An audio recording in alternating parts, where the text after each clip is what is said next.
Baik, pemirsa, terima kasih Anda masih bergabung bersama kami dalam Market Opening, dan kita akan lanjutkan kembali perbincangan bersama dengan Kevals Evander, praktisi pasar modal. Dan menarik juga kalau kita cermati jadi era jaya. Diversifikasi bisnis di tengah tekanan pandemi nampaknya juga mendapatkan respon yang positif karena juga memanfaatkan, kita tahu demam Korea begitu di Indonesia juga kan sedang booming, dan dunia tentunya. Apakah ini menjadi peluang yang menjanjikan untuk menambah pundi-pundi bagi perseroan, Mas Kevas?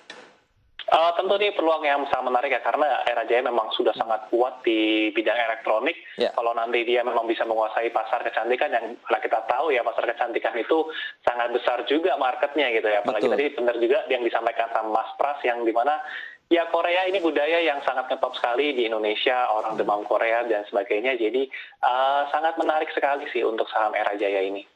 Oke, bisa menjadi peluang entry di level berapa kalau Anda katakan tadi secara fundamental juga didukung dengan adanya ekspansif di lini usaha yang lain begitu? Apakah pelemahan yang sekarang sudah ada perlawanan tadi 3%, sekarang tinggal 1%-an begitu, menunggu pada saat kita posisinya hijau lagi baru masuk, atau menunggu di level support? Oke, ini tergantung ya. Ini ada dua pilihan. Kalau sekarang sih memang lebih baik menunggu terlebih dahulu. Ada dua pilihannya kalau mau kita buy on weakness, seperti yang tadi disampaikan, level supportnya di 2650. Itu kalau kita mau buy on weakness. Akan tapi kalau pagi ini terlihat ada perlawanan dengan volume yang kuat dan nanti bisa menembus 2830, maka kita bisa memilih opsi untuk buy on breakout. Oh ya, berarti 2830 menjadi level yang harus ditunggu dulu nih kalau kita mau masuk. Betul. Baik. Betul. Tapi kalau kita lihat antrian pagi ini yang cukup tebal itu di level 2800 ya, tadi saya lihat ada antrian lot yang cukup tebal. Kalau itu bisa dihabiskan ya, misalnya ada tekanan beli yang tinggi untuk menghabiskan antrian di 2800, seharusnya mungkin untuk jangka pendek ini bisa naik dulu, Mas. Berarti dari sisi volume pembelian sudah banyak yang nunggu nih mau masuk ya di pergerakan era jaya. Nah, lantas gain yang bisa didapatkan berapa nih kalau misalnya bertahan sampai dengan 2800-an terus kita mengambil posisi beli? Adakah potensial upside yang menjanjikan?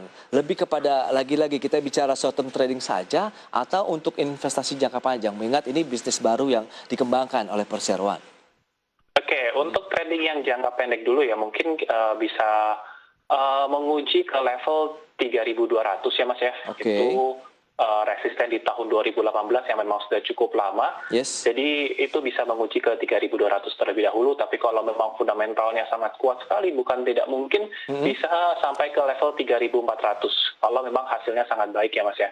Karena 2018 itu era sempat high juga di 3400, termasuk di tahun 2013. Jadi kalau memang kondisinya sudah jauh lebih bagus dibandingkan 7 tahun yang lalu, maka seharusnya bukan tidak mungkin bisa menembus ke 3400, Mas. Baik, itu dia range yang menarik untuk era jaya. Ada dua level yang perlu dicermati ya, menuju supportnya di 2650 atau breakout di 2830 kalau kita mau masuk. Berarti tadi dari sisi antrian pun sudah banyak yang di level 2800, berarti banyak harapan bahwa ada pembalikan arah nih dari pergerakan era jaya ya.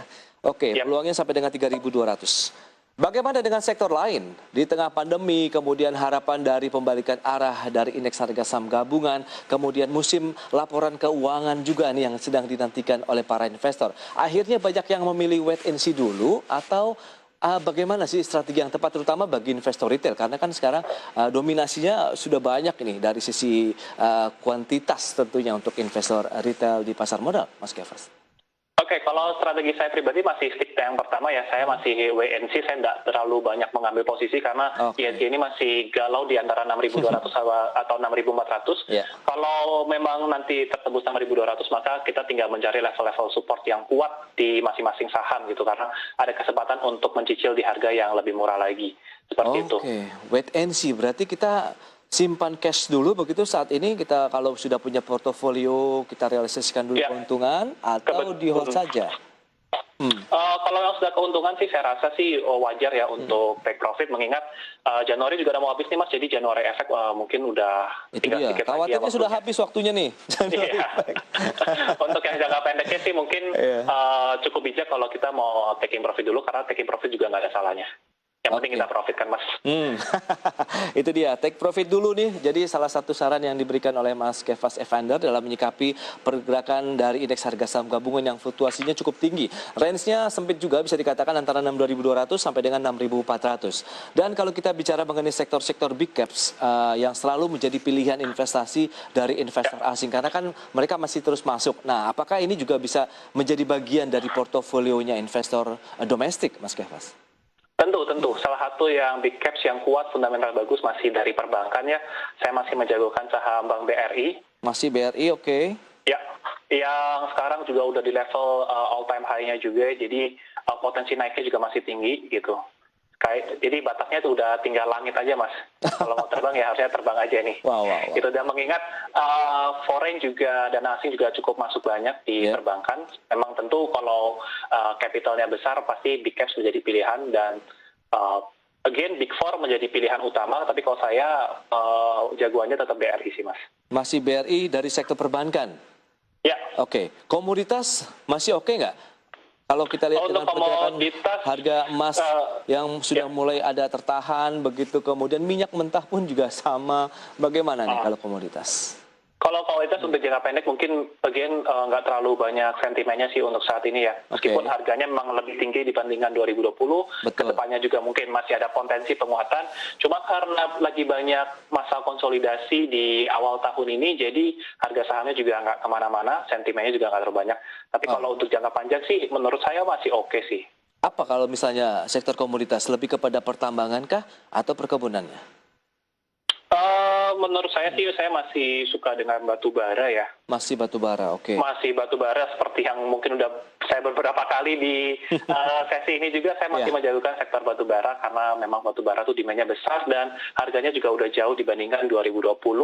Mungkin di di akhir tahun ya, laporan akhir tahun harusnya keuangan perusahaan batu bara itu udah ada tanda-tanda bagus gitu.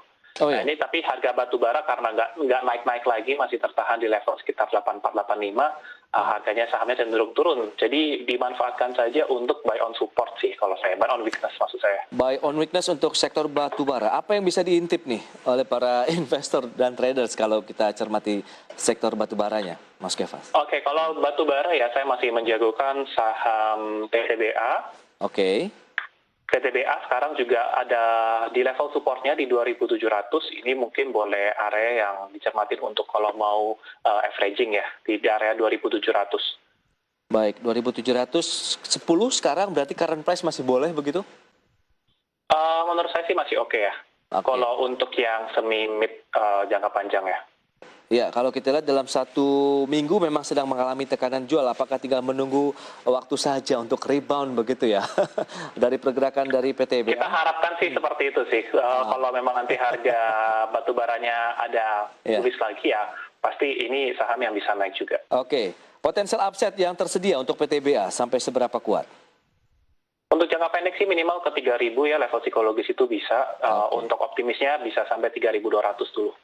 Baik, PTBA range-nya 2.700 ataupun current price masih boleh kita riding begitu meskipun hari ini sedang naik, peluangnya ke level 3.000-an untuk PT Bukit Asam Tbk atau PTBA. Selain itu apakah ITMG kemudian Antam bisa menjadi pilihan investasi atau bagaimana?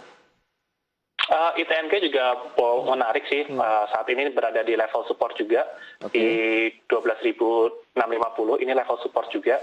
Jadi kalau mau yang berspekulasi untuk buy on weakness tentu saja boleh ya. Cuma tetap kalau buy on support, nanti kalau supportnya memang sampai tertembus ke bawah, ya kita tinggal disiplin saja untuk cut loss ya, kalau yang memang tradingnya jangka pendek. Iya sih, kalau kita lihat secara teknikal rata-rata memang sedang mengalami tekanan jual ya, kalau kita bicara mengenai sektor komoditas khususnya yang tadi batu bara ataupun sektor pertambangan secara umum begitu. Memang Anda lihat tekanan ini masih akan terus berlanjut atau sudah bottoming sih sebenarnya Mas Kefas, sehingga nanti kita menantikan saja rebound dan bisa menikmati cuan kalau kita sudah masuk di level-level saat ini? Begini, ini karena menurut saya ya, dalam 1 bulan ini tuh harga batu bara memang nggak kemana-mana di Betul. level 84, 86 gitu ya. Oke. Jadi naik turun di situ masih konsolidasi. Tapi kalau kita lihat kan tadi saya bilang saya bandingkan dengan 2020 itu harga batu baranya kan masih di level 50-an. Jadi di akhir kuartal 4 itu harusnya ada perbaikan kinerja untuk saham-saham yang dari batu bara seperti itu. Dan kalau kita lihat batu bara itu optimis kembali lagi ke level tertingginya di level 100-an, maka itu masih bisa sih untuk saham batubara naik lagi seperti itu. Dan tentu kita pilihnya yang kuat-kuat juga secara fundamental, makanya tadi saya menjagokan DTBA yang memang secara fundamental pun juga solid keuangannya. Baik, itu dia untuk nampaknya kita lebih banyak bicara mengenai saham-saham first linernya ya, karena ini masih secara kinerja fundamental masih oke begitu. Tapi bagaimana dengan rekan-rekan investor traders yang sudah memiliki portofolio second liner, third liner begitu kan, mereka juga harap-harap cemas nih, Mas Kefas dengan pergerakan fluktuatifnya indeks begitu. Ya kalau ya memang masuknya ke mid cap atau small cap, mau masuknya trading jangka pendek, yang penting sih saran saya disiplin aja ya Mas ya. Kalau memang sudah punya plan, kalau memang sudah menembus level support harus di cut loss dulu saja sih sebenarnya. Jadi nggak usah takut untuk cut loss segala macam kalau memang level support pentingnya tertembus. Oh oke. Jadi cut loss itu bukan pilihan yang menakutkan seharusnya begitu bukan ya? Sih, menyikapi buat pergerakan seorang market. trader itu buat seorang trader itu justru harus disiplin juga. Oke, yang penting nanti kita segera beralih ke emiten yang masih bisa memiliki ruang untuk potensial upside-nya begitu ya. Masih ada gain yang bisa didapatkan dari emiten lain begitu Mas Kefas strateginya. Iya. Baik. Oke, Mas Kefas ini mohon maaf waktu terbatas. Terima kasih banyak atas waktu dan juga analisis ya sudah diberikan, tentu sangat bermanfaat bagi para investor maupun traders dalam menyikapi perdagangan indeks harga saham gabungan yang memang kecenderungannya tarik-menariknya cukup kuat nih antara mereka yang melakukan aksi jual dan juga aksi beli. Mas Kefas, stay healthy dan selamat melanjutkan aktivitas Anda kembali. Terima kasih, Mas. Ya, baik pemirsa, demikian perbincangan kami bersama dengan Kefas Evander. Dia adalah praktisi pasar modal. Dan di segmen berikutnya kami masih akan kembali dengan sejumlah informasi menarik lainnya.